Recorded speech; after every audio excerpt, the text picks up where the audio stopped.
네, 안녕하세요. 리얼들입니다. 네, 오늘 또 새로운 소식이 나왔네요. 제목은 대리운전하다가 사고 발생했을 때 산재 처리 될까요? 라는 내용입니다. 한번 살펴보도록 하겠습니다. 네, 이 내용은 6월 14일 화요일 날 김민정 변호사 두 분 변호사님들의 대화 내용입니다. 네, 94.5 YTN 라디오 방송이고요.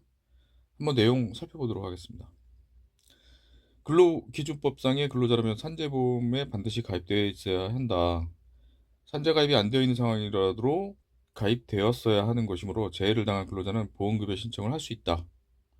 가입이 안 되어도 가입되어 있어야 하는 것이므로 재해를 당한 근로자는 보험금 급여를 신청할 수 있다는 내용이고요. 그 다음에 보험료 징수법에서 징수금을 산정할 때 실제 재해에 대해서 지급된 산재보험 급여에 해당하는 금액 전부 또는 일부 징수로 규정하고 있다. 징수한다는 내용이죠. 네. 하고 한번 내용 살펴보도록 하겠습니다. 네. 남편은 대리운전을 했습니다. 대리운전을 했습니다. 원래는 작은 광고회사를 다녔었는데요. 다니던 회사가 문을 닫게 되었고 일자리를 구하려고 백방으로 노력을 했지만 재취업 일자리를 찾지 못했다고 합니다. 그래도 어, 우리 애들까지 저와 우리 애들까지 내 식구 생활비에 버티려고 낮에는 물류센터 아르바이트를 하고 밤에는 대리운전을 했답니다. 처음에는 대리운전도 건수가 많지 않아 힘들어 했었는데요.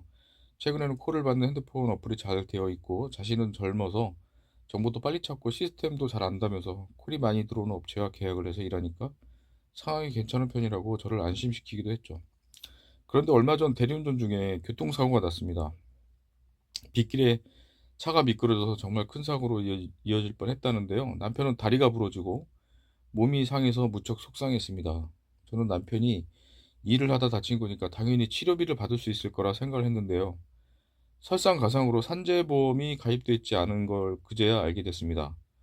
남편은 재취업 때까지 잠깐만 일하는 거고 핸드폰 앱으로 그때그때 콜을 받는 거라 프리랜서라고 봐서 따로 산재 가입을 할 생각하지 않았다는데요.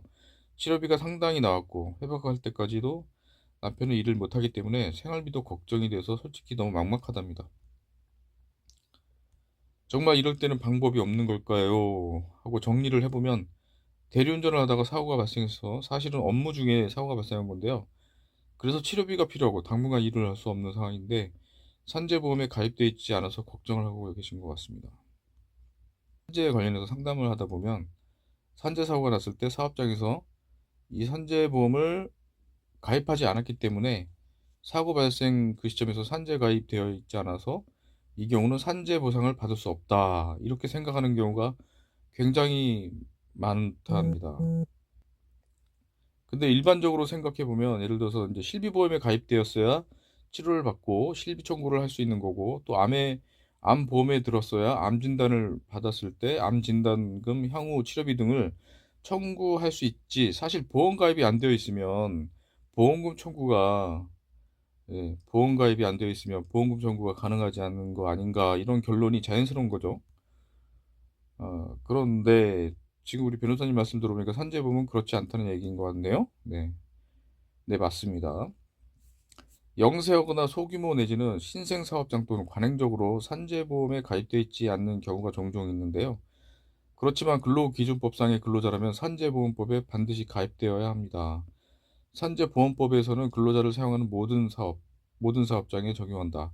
이렇게 적용 범위를 정하고 있거든요. 산재 가입이 비록 안 되어 있는 상황이라도 가입이 되어 있어야 하는 것이므로 재해를 당한 근로자는 보험급여 신청을 할 수 있고요. 그리고 근로복지공단에서 심사 후에 산재 인정이 되면 근로자에게 산재 보상을 하게 된답니다. 산재보험에 가입을 안 한 업체는 어떻게 될까요? 그런 경우에는 부담금을 징수하도록 되어 있답니다. 부담금. 네. 부담금을 징수해서라도 산재 가입이 될 수 있도록 간접적으로 강제를 하는 건데요. 이런 부담금은 어떤가요? 업체가 감당하기에 보험료가 큰 액수입니까? 네, 이 보험료 징수법에서는 징수금을 산정할 때 실제 재해에 대해서 지급된 산재 보험 급여에 해당하는 금액의 전부 또는 일부를 징수한다. 이렇게 좀 규정하고 시행령에 의해서 각 사안에 따라 기준을 두고 있거든요. 그렇지만 말씀하신 대로 아무래도 이제 보험료보다는 더 큰 액수일 가능성이 높아서 사업주분들도 이 부분을 꼭 기억해서 산재 가입을 할 수 있도록 조치를 취하시면 좋을 것 같다는 내용입니다. 어떻게 보면 부담금이 많아야 산재 가입을 할 테니까 부담금 징수가 많은 것을 징벌적 측면이 있는 거고, 간접 강제를 하려면 보험료보다 높아야 되는 거 맞을 것 같습니다. 사연으로 돌아와서 봤을 때 그러면은 사연자 남편의 경우 그 업체에서 산재보험 가입을 안 했더라도 산재 보상을 받을 수 있다라는 결론이고요. 이렇게 좀 더 기대해 볼 수 있을까요? 라고 물었는데요. 여기에서 김민정 변호사는 대부분의 근로자의 경우에 그 결론으로 해서 산재 신청 절차로 넘어가면 되는데요. 근데 먼저 설명드린 것처럼 산재보험법의 적용 범위에서 근로기준법상의 근로자라고 되어 있거든요. 근로자. 네. 근로자로 되어 있죠. 네, 맞아요. 이 부분이 굉장히 중요하고 지금 대리운전을 하는 일이 아까 본인도 프리랜서 정도 생각했다고 하시는데, 대리운전 하신 분들은 근로자라고 볼 수 있을까요?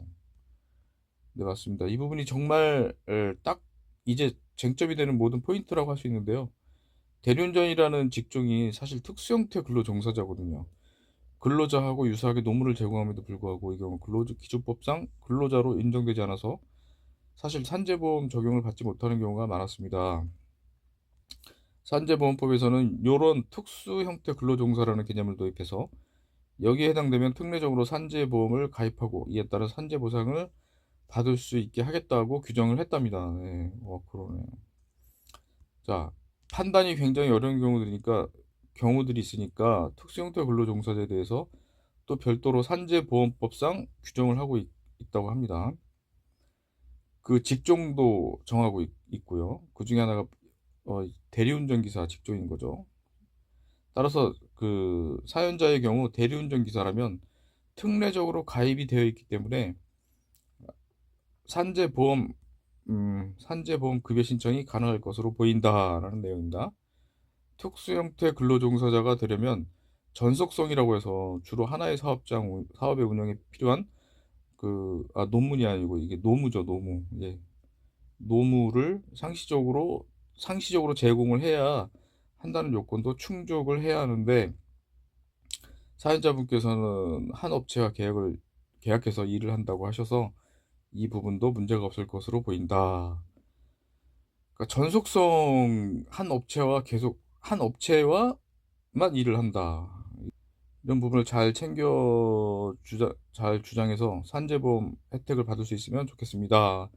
라는 내용이었고요. 최근에 이렇게 대리운전을 하시는 분들, 그리고 플랫폼 종사자라고 해서 플랫폼 노동자라고 해서 이런 노동을 하시는 분들이 많아서 내가 근로자인가 아닌가 궁금해하시는 분도 많은데요. 일단 오늘은 김민정 변호사님이 대리운전을 하시는 분들 또 근로자로 볼 수 있고 산재 혜택을 받을 수 있다.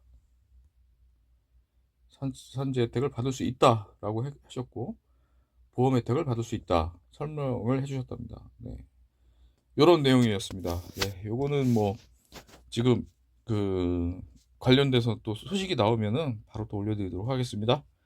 네, 참고하시고요. 네, 또 일하시다가 다치면은 진짜 억울하잖아요. 예. 저희 대리기사님들에게는 좋은 굿 뉴스인 것 같습니다. 자, 다음에도 좋은 뉴스로 찾아뵙도록 하겠습니다. 감사합니다.